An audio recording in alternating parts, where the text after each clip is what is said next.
So, Yusuf, Yeah, what's up? I want to get your opinion on something. Street Fighter V, when it first came out, it was a game that really got a lot of critique for being kind of a skeleton of a game. There was not a lot of features. A lot of features that you would think would be like, of course they would be in a fighting game, like arcade mode, an ability to fight against a computer outside of the survival mode, or without having to go through the tutorial as soon as you start. Well, I mean, I'm fine with that, but I mean, the tutorial in general wasn't very good either. So it was lacking also a solid tutorial, which it later got. The character roster was kind of thin. Do you think now Street Fighter V is a complete game? Is the complete game that it should have been when it first came out? Yes.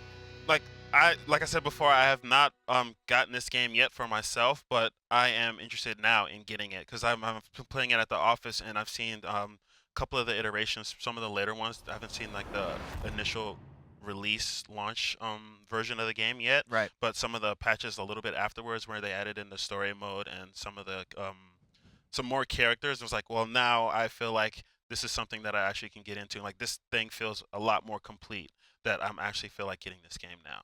Yeah, for sure. You know, the story mode was a really big thing for me. Yeah. Because, and you know, it's not, the story mode that they ended up getting is not perfect by any means. Like, you know, it's kind of dumb, but it's an opportunity to give context to these characters that, you know, I want to know more about. Like, I've known Ken and Ryu my whole life. The only thing I've known about their characters really is that they're rivals. Yeah. And Ken has a wife and a child.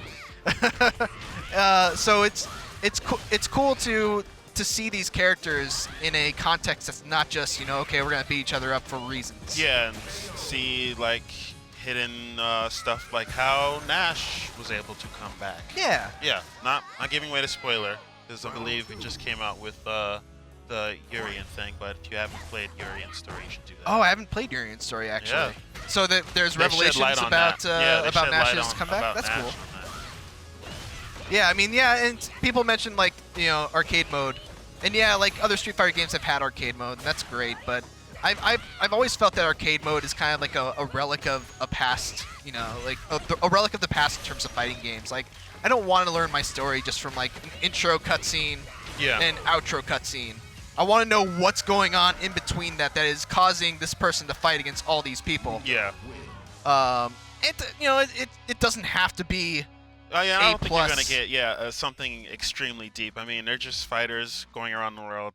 I mean, what Ryu usually does is just testing his strength against strong fighters. So I don't think you're gonna find any extreme novelization of story between all the characters that ties them so cohesively together. Yeah, and I think it's your turn. Yeah. But you know, like Mortal Kombat, starting with Mortal Kombat 9, I think they did a fantastic job of doing that. They justified why people were fighting each other, and sometimes the justifications were dumb. But you know, they're trying, and I appreciate that. I like the reboot of 9. It's like a clean wipe, and then just starting over again. And I believe like X and XL just continues that. Yeah. So yeah, that but I do agree that, like, you know, this is the game that Street Fighter V should have been, you know, from the start.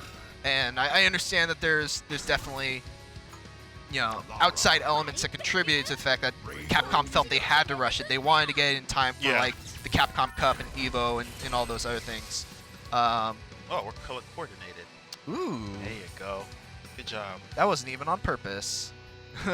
But yeah, so I understand the Capcom's need to, you know, do some of that stuff.